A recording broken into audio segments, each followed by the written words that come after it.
Cuando era estudiante de secundaria, leí a Tomás de Iriarte y me gustó mucho su fábula del burro flautista, porque de continuo me sucede eso. Así que el Señor puede usar un burro. Para los que no saben esa historia, se refiere a que casualmente estaba una flauta tirada en un jardín y un burro pasó y casualmente se acercó a la punta de la flauta, y en el instante en que se acercó, casualmente expulsó el aire, y entonces se escuchó casualmente un sonido, y entonces el burro dijo: qué buen músico soy. Y en la familia continuamente estamos platicando de esto, de que nosotros podemos esforzarnos por algo y casualmente resulta algo mejor. El día de hoy quiero platicar con ustedes sobre un salmo que ha venido a ser de bendición a nuestra familia. Es el Salmo 62. Voy a invitarle para que lo busque en su Biblia y observe este salmo. Observe este salmo. Salmo 62 dice así. Si usted no trae la Biblia, yo se lo voy a leer. Dice Salmo 62. En algunas traducciones trae un título y dice: Dios, el único refugio. En Dios solamente está acallada mi alma. De Él viene mi salvación. Él solamente es mi roca y mi salvación. Es mi refugio. No resbalaré mucho. ¿Hasta cuándo maquinaréis contra un hombre, tratando todos vosotros de aplastarle como pared desplomada y como cerca derribada? Solamente consultan para arrojarle de su grandeza y aman la mentira. Con su boca bendicen, pero maldicen en su corazón. Alma mía, en Dios solamente reposa, porque de Él es mi esperanza. Él solamente es mi roca y mi salvación, es mi refugio, no resbalaré. En Dios está mi salvación y mi gloria, en Dios está mi roca fuerte y mi refugio. Esperad en Él en todo tiempo. Oh pueblos, derramad delante de Él vuestro corazón. Dios es nuestro refugio. Por cierto, vanidad son los hijos de los hombres, mentira los hijos de varón. Pesándolos a todos igualmente en la balanza, serán menos que nada. No confiéis en la violencia ni en la rapiña. No os envanezcáis si se aumentan las riquezas. No pongáis el corazón en ellas. Una vez habló Dios. 2 veces he oído esto, que de Dios es el poder. Y tuya, oh Señor, es la misericordia, porque tú pagas a cada uno conforme a sus obras. Le invito para que hagamos una oración. Bendito Padre, te alabamos y te damos gracias por tu palabra. Te rogamos porque nos guíes con el poder de tu Santo Espíritu a través de ella, para que podamos encontrar consuelo, fortaleza, convicción de dependencia en ti. Que tú, Señor, nos traigas a quedar convencidos que el único sostén en el sufrimiento, en el pesar, en el dolor, en la separación, eres tú. Ayúdanos a mirar tu grandeza, tu majestad, tu misericordia, tu gracia, tu amor. Este amor que lo has ofrecido a través de nuestro Señor Jesucristo. Gracias, Señor, por habernos traído a este lugar. Usa tu palabra, Señor, y da aliento a nuestros corazones. Te lo pedimos en nombre de Jesús. Amén. Dios es la única fuente de fuerza y paz en el sufrimiento. Solamente Dios sostiene en el pesar. Dios no solo es creador de todo lo que existe, visible o invisible, sino también es sustentador. Por lo tanto, Él es dueño absoluto de todo lo creado. Y puede hacer con su creación lo que le place a su gloria o a su voluntad. Y al nosotros investigar a través del texto bíblico cómo ve Dios a los hombres, descubrimos en este texto que dice que los hijos son vanidad, los hijos de hombres son vanidad, que mentira es el varón y que es fugaz la riqueza. En otros textos se nos dice que los hombres somos como gusanos, como neblina. Los hombres somos menos que nada ante la grandeza de Dios. Así que Dios puede hacer con el hombre lo que le plazca. Y lo que le ha placido a Dios, según la enseñanza bíblica, es que sus siervos sufran y que todos los hombres sufran. Su propio Hijo, nuestro Señor Jesucristo, vino a la tierra a sufrir. El apóstol Pablo tuvo que sufrir.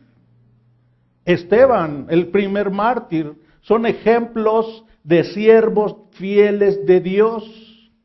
Así que la enseñanza de no sufrimiento en los hijos de Dios es herética y es una enseñanza de falsos maestros. La mejor vida del ser humano no es aquí en la tierra. La mejor vida de un creyente no es aquí en la tierra. La mejor vida está reservada en la presencia plena de nuestro Señor Jesucristo en su gloria, que quiere compartir con nosotros. La Biblia nos enseña que es necio culpar a Dios por el sufrimiento. Y además amargoso a nuestra vida. Es inútil estar dedicando tiempo a pensar en que Dios es culpable o que Dios es injusto al estarnos proponiendo o dándonos sufrimiento. La Biblia enseña que debido a que todos pecamos estamos destituidos de la gloria de Dios.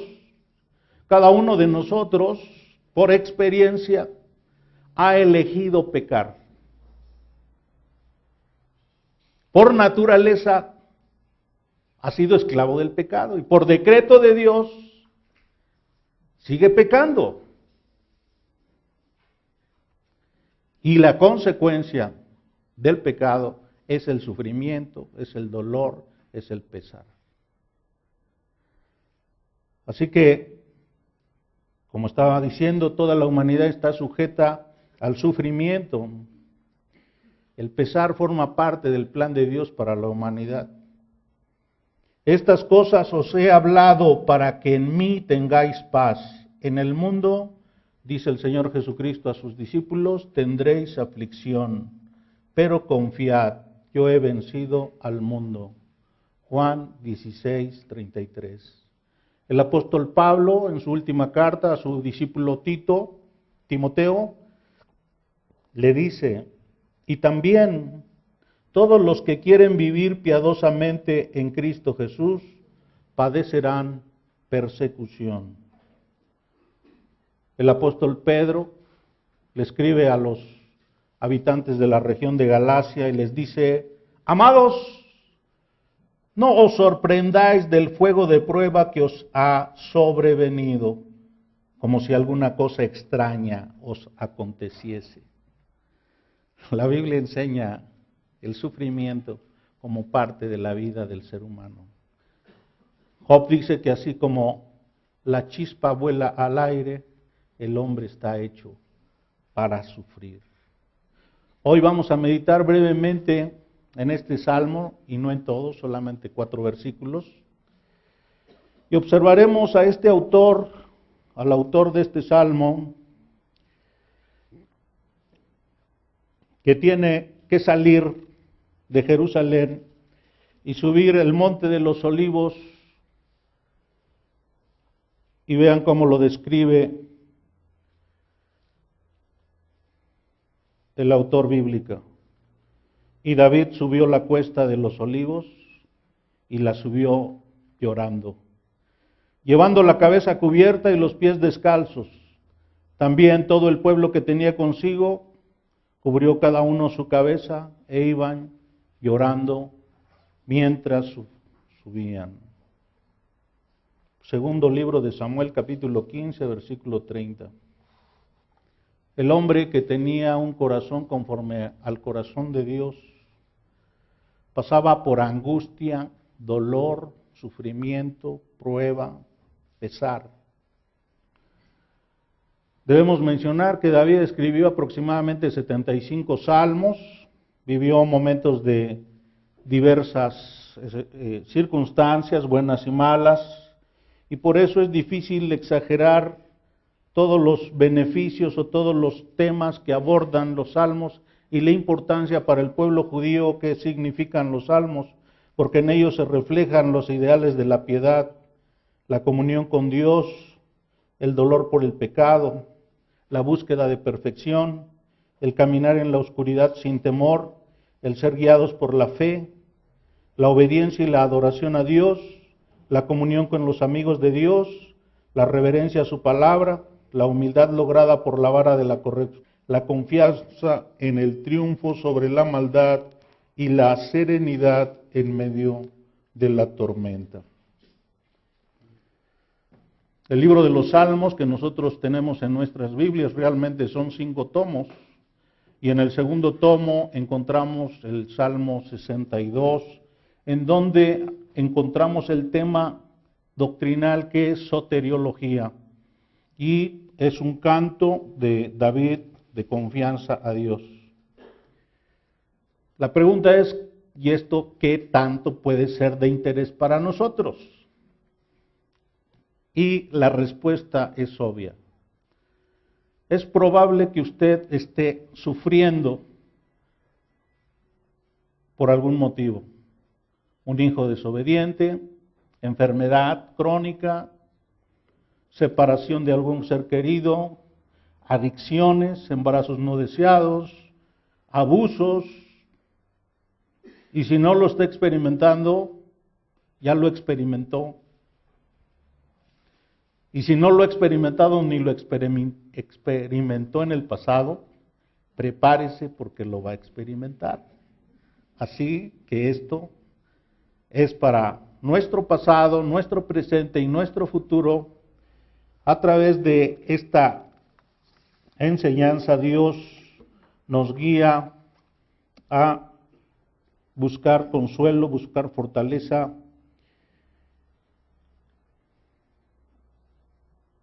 en Él.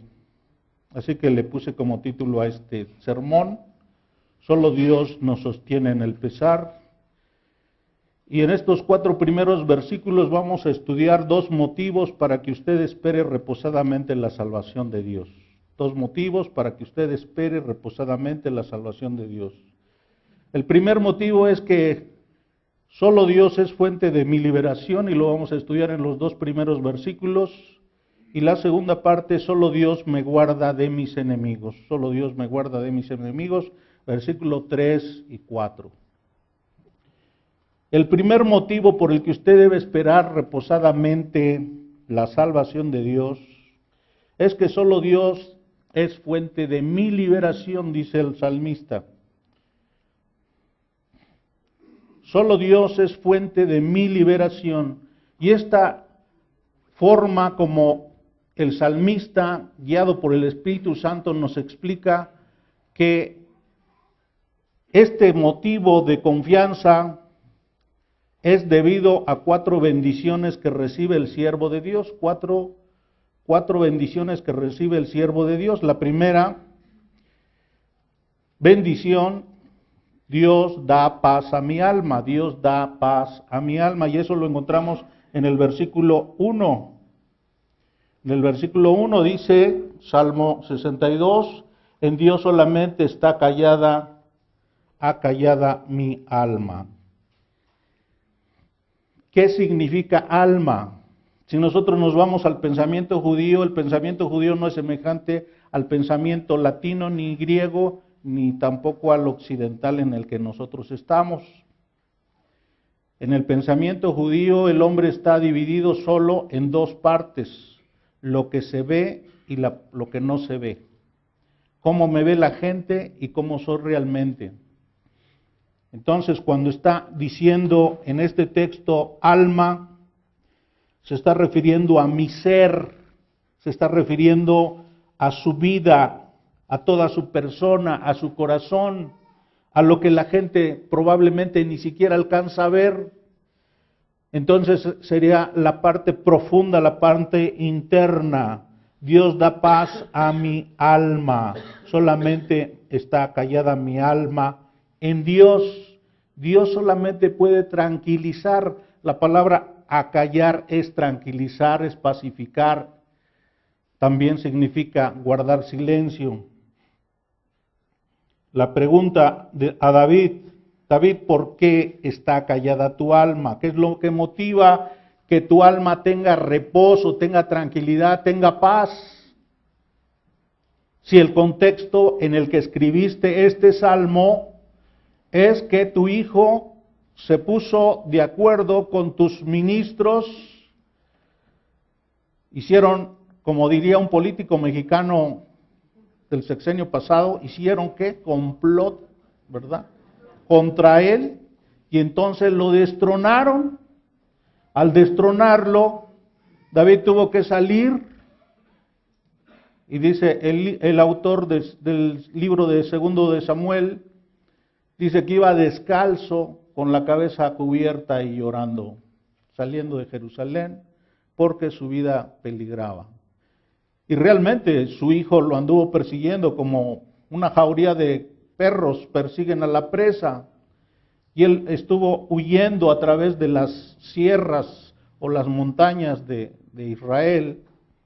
Entonces pregunto, Señor David, ¿por qué tu alma está callada? ¿Qué motiva ese reposo? ¿De dónde viene esa paz?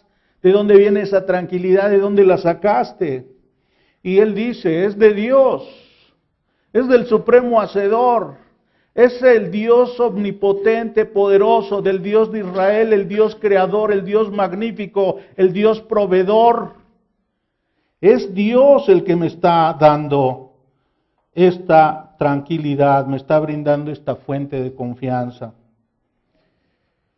Para los judíos, como para los creyentes, Dios se ha dado a conocer en diferentes formas, en diferentes manifestaciones. La gloria de Dios, que son las perfecciones de Dios, como un resplandor de la luz que se puede descomponer, según los físicos, en 7 colores, pero según la Biblia, la perfección de Dios se puede proyectar en multitud de perfecciones que tiene Dios. A Dios lo conocemos en su unidad, en su existencia propia no originada, en su inmutabilidad, en su eternidad, en su universalidad, en su poder infinito, en su conocimiento infinito, en su poder creador, en su santidad absoluta, en su justicia perfecta, en su fidelidad, en su amor, en su misericordia, en su veracidad. Así que David dice, es de este Dios indescriptible, de este Dios infinito, es de este Dios omnipotente, es de este Dios de donde proviene mi salvación, es de donde viene mi paz, es de donde viene mi tranquilidad. Por eso mi alma está acallada. El rey David había orado en el Salmo 61, para que, si alguien pudiera atender a una mujer que...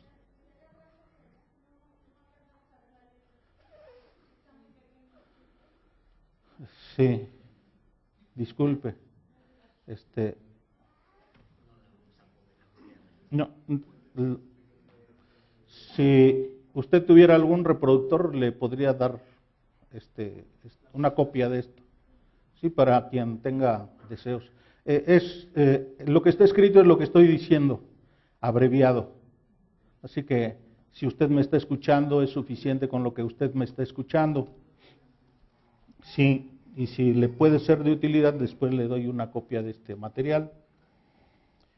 Bueno, entonces, el rey David tuvo oportunidad de conocer a Dios en su gloria, y entonces dice, este Dios es el que da tranquilidad a mi alma. Así que la primera bendición que recibe el rey David es que Dios le da paz a mi alma. La segunda bendición que Dios da en este salmo a David, según David, es que Dios me da seguridad. Dios me da seguridad. Dice él, refiriéndose a Dios, solamente es mi roca. Es una roca única. La palabra roca refiere al monte de Horeb, a una montaña.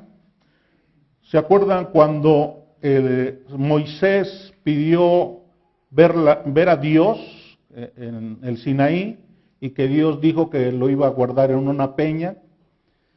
Es una montaña, es algo que por más que se golpea no se puede mover, es inamovible. La roca entonces es una montaña, es una unidad de piedra, ¿verdad? Imposible de ser movida. Y el rey David menciona, solamente Dios es mi roca. En tercer lugar, la tercera bendición, además de que la primera dice, da paz a mi alma, la segunda me da seguridad, la tercera es que Dios me da libertad. Dios me da libertad. Salmo 62:2, segunda parte, Él solamente es mi roca. Y aquí la palabra mi salvación puede traducirse como mi liberación.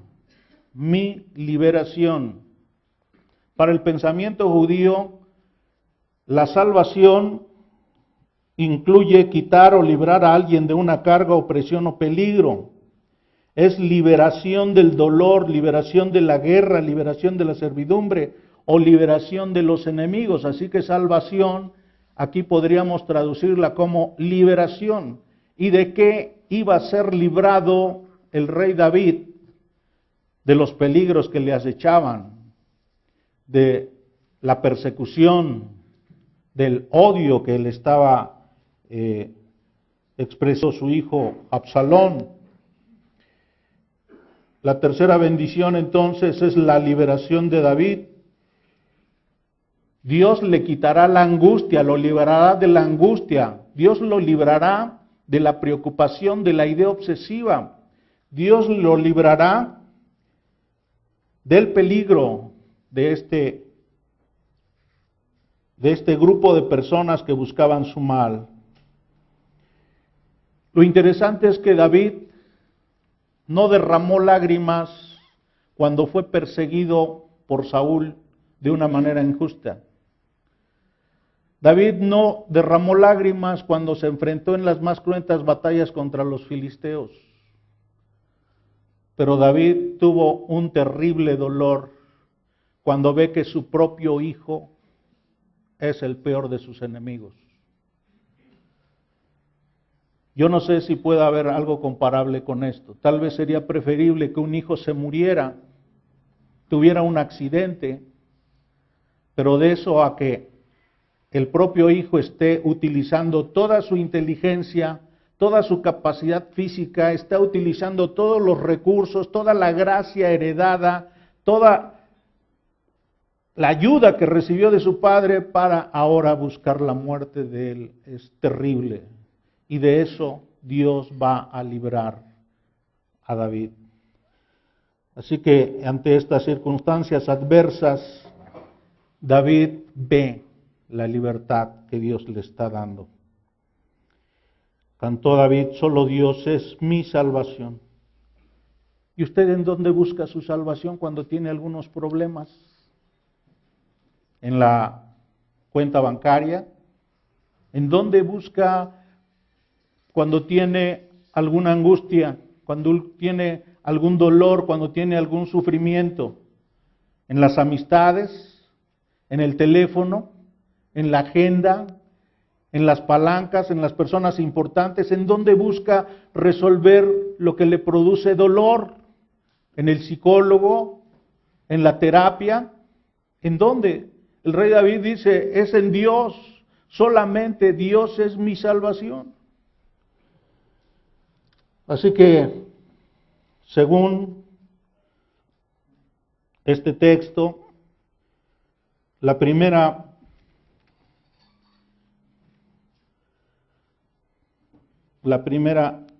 motivación por la cual debe de estar dándole su confianza a Dios es que Dios da paz a mi alma, Dios me da seguridad, Dios me da libertad y Dios me da protección. Dios me da protección.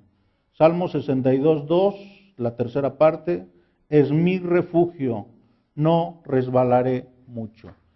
Dios es mi refugio, no resbalaré mucho. Refugio significa lugar alto, inalcanzable, inaccesible. Es la defensa, es el fuerte, es la torre, es el refugio. Y es la cuarta bendición que David está recibiendo. Dice, Dios me va a poner en un lugar en donde no puedan acceder para hacerme daño estos que me están persiguiendo para buscar mi muerte. Veamos el segundo motivo de la confianza de David.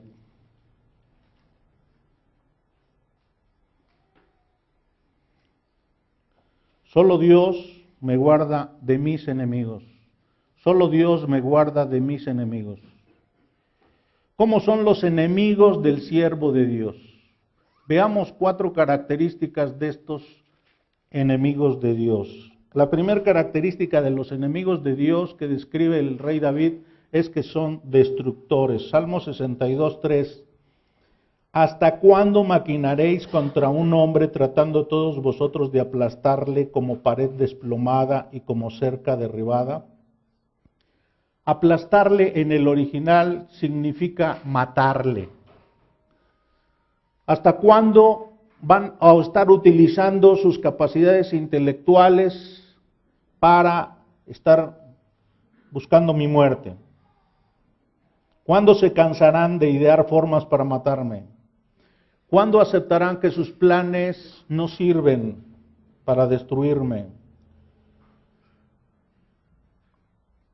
Ustedes están deseando aplastarme como si fuera un insecto, pisarme como cuando se exprimen las uvas para producir el vino. Para el pensamiento judío, la muerte es pecado, es inaceptable para Dios. Y la palabra derribar significa tirar de las excelencias a las que ha llegado, todas las formas inimaginables para desprestigiarlo, para deshonrarlo, para menoscabar su integridad, para bajarlo de su excelencia ante Dios y ante los hombres. Así que estos hombres no solo quieren destruir su vida, sino quieren destruir su imagen, quieren destruir su honor, quieren destruir su prestigio. En segundo lugar, además de que los enemigos del siervo de Dios son destructores, también son manipuladores. Dice el Salmo 62, versículo 4, primera parte, solamente consultan para arrojarle de su grandeza.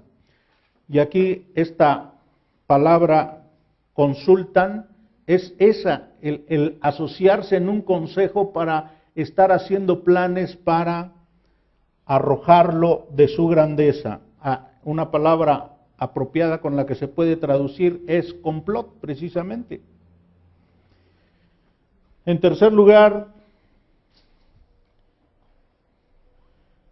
Dice el salmista, son mentirosos. Salmo 62, versículo 4, segunda parte. Dice, aman la mentira.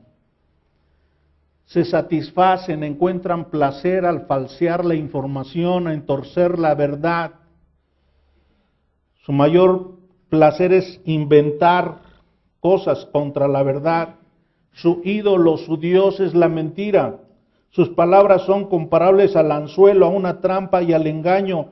Detractores de la verdad, adoradores del engaño, adulteradores de la verdad.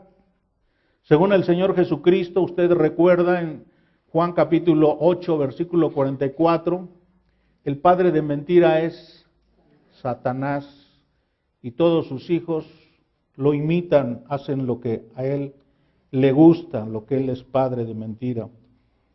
Y en cuarto lugar, la cuarta característica de los enemigos del siervo de Dios es que son hipócritas.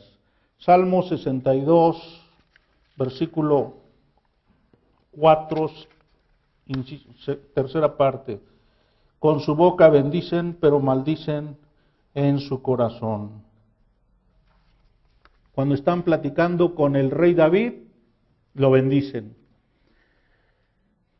Para algunos investigadores, el consejero más sobresaliente que tuvo David fue Aitofel, que fue abuelo de Betsabé.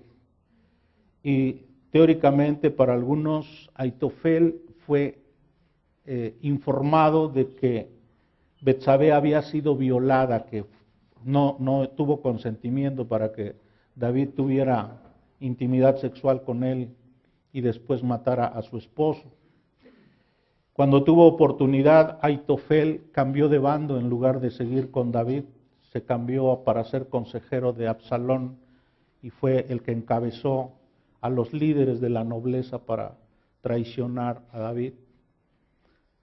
Pero cuando estaba con David, Aitofel bendecía, hablaba bien, ¿verdad? Decía cosas agradables, elogiaba su prudencia, su sabiduría.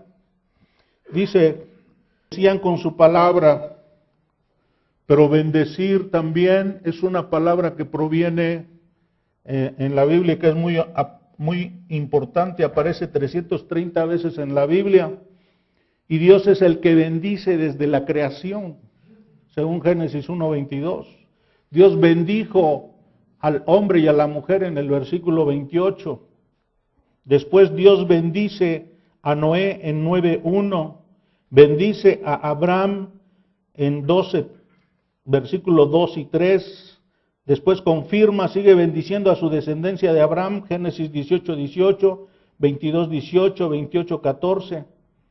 En todos los casos, Dios cuando bendice no solo habla de bien decir, bien decir, sino que provee todos los recursos necesarios para que la persona sea feliz y se cumpla su bendición.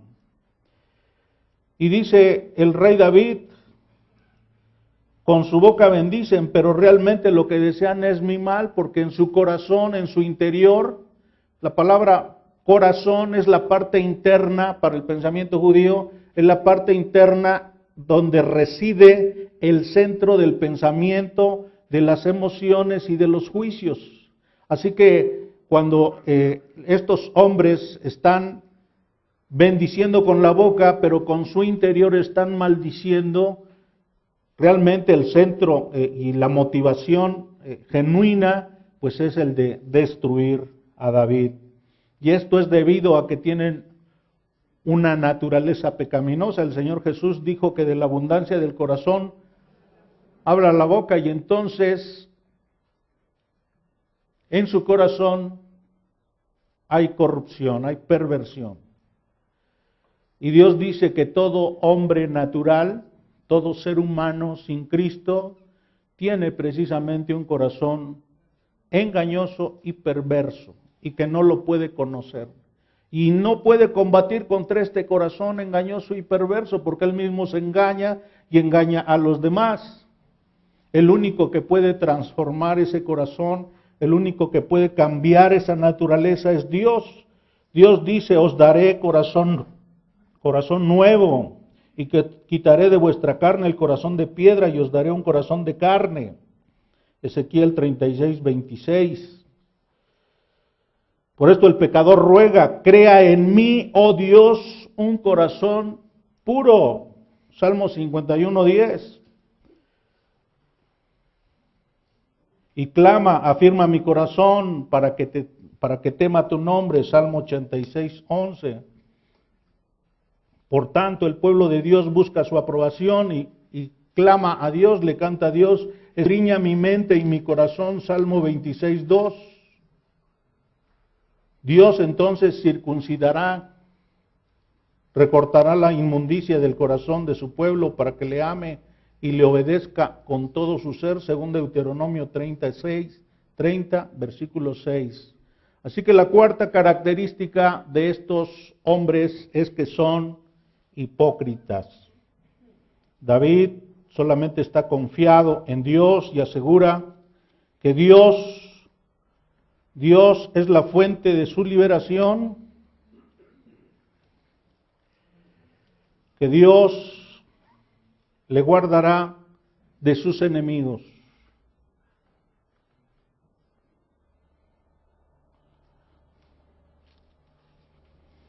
Meditando sobre este texto, yo me imaginé al rey David después de estar huyendo por diferentes lugares del país o de la región, que finalmente llega a la ladera de una montaña, se sienta, ve la inmensidad de las montañas, de la creación de Dios y dice, pues esto es insignificante para Dios, ¿verdad? Porque Dios dice que el cielo es su trono, Isaías 66, 2. El cielo es su trono, donde se sienta es hasta lo infinito que veamos hacia un extremo y hacia lo infinito de otro extremo. Dios es infinito. Y su dedo meñique está puesto sobre el planeta Tierra. Y meditando David sobre la grandeza, sobre la majestad, sobre la soberanía, sobre el poder de Dios, ve por allá abajo que viene el ejército de Absalón para perseguirlo. Y en lugar de angustiarse y tronarse los dedos, dice, solamente en Dios está acallada mi alma. Solamente de Dios recibo refugio, Dios es mi roca, Dios es mi fortaleza, Dios es quien me guarda.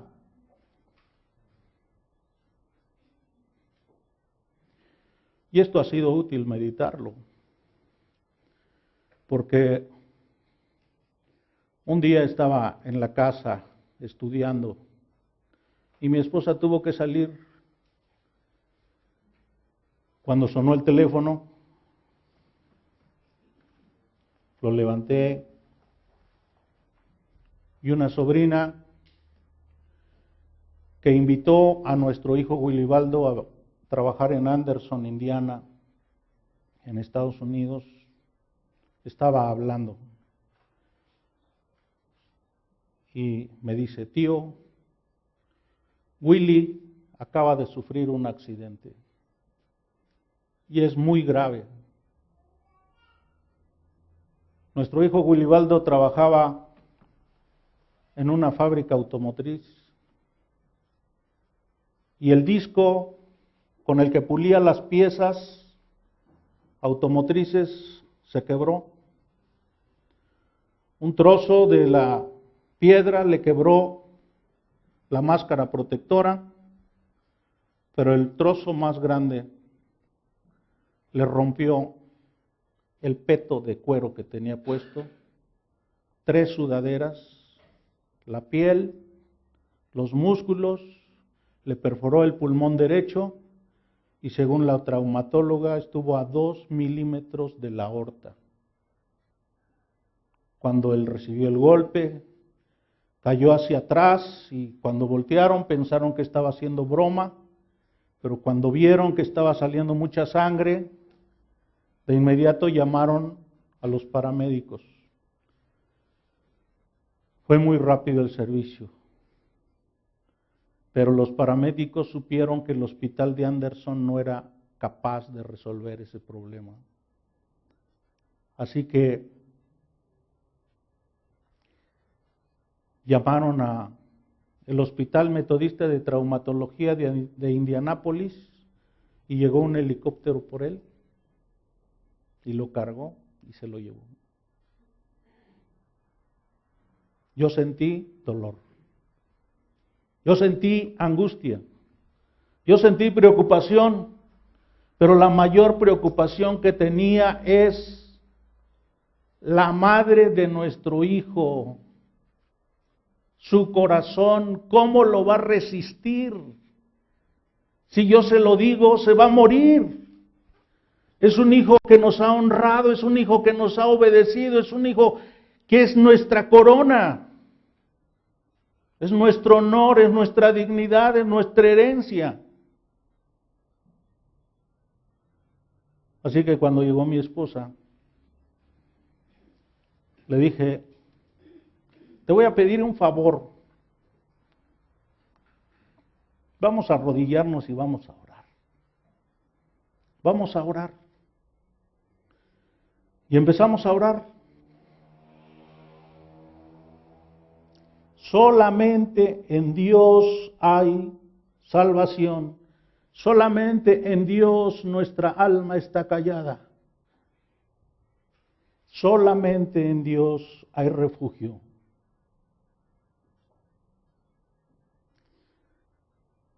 Y después de que estuvimos orando, le dije, hubo un accidente. Dice, fue lo que me imaginé. Willy está hospitalizado. Eran fechas que se iba a celebrar un retiro matrimonial. Y gracias a Dios, en su soberanía, nuestro hijo Luis, que se acababa de casar, pudo venir con su esposa a su primer retiro matrimonial. Y fue de bendición para su vida. Y yo tuve que volar a Indianápolis.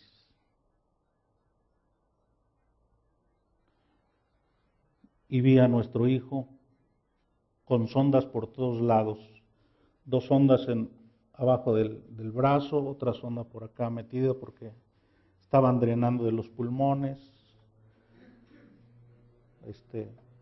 por la nariz, por la boca, por todos lados.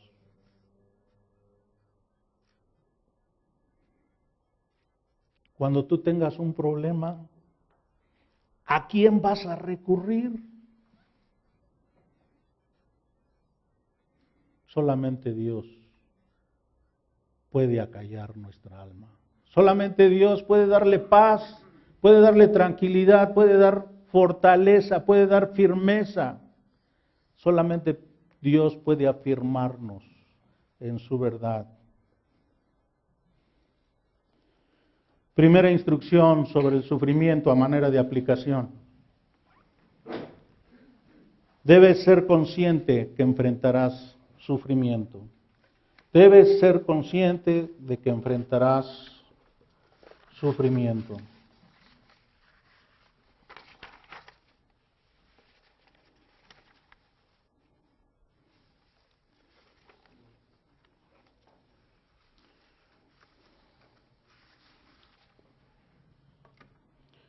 El discípulo no es más que su maestro, ni el siervo más que su señor.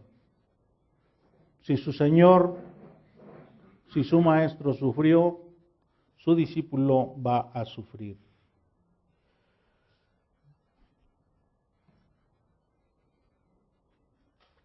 Tenemos algunos textos como Mateo 10:25, 2 Corintios 13:5, Filipenses 3:14. Según Dios sobre el sufrimiento. Has sido creado para no temer al mundo. Has sido creado para no temer al mundo. El temor del hombre pondrá lazo, mas el que confía en Jehová será exaltado. Proverbios 29, 25. Porque no nos ha dado Dios espíritu de cobardía, sino de poder, de amor y de dominio propio. Por tanto, no te avergüences de dar testimonio de nuestro Señor, ni de mí, preso suyo, sino participa de las aflicciones por el Evangelio según el poder de Dios. Segunda de Timoteo, capítulo 1, versículos 7 y 8. Mateo 10, 29. ¿No se venden 2 pajarillos por 1 cuarto? Con todo, ni uno de ellos cae a tierra sin vuestro Padre. Pues aún vuestros cabellos están todos contados, así que no temáis, más valéis vosotros que muchos pajarillos. Dios tiene interés por ti y por mí. Tercera instrucción, prepárate para lo peor, prepárate para lo peor. El pastor MacArthur dice, nunca descartes el suceso negativo inesperado o sin precedente. Nunca digas nunca a la posibilidad de una prueba o temporada dolorosa de sufrir una pérdida o discapacidad.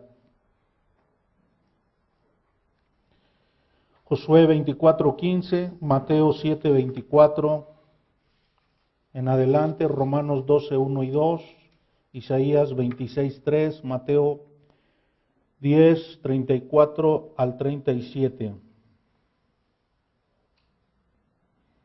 Segunda de Corintios 12:7, Filipenses 4:11 al 13, Primera de Pedro 5:6 y 7.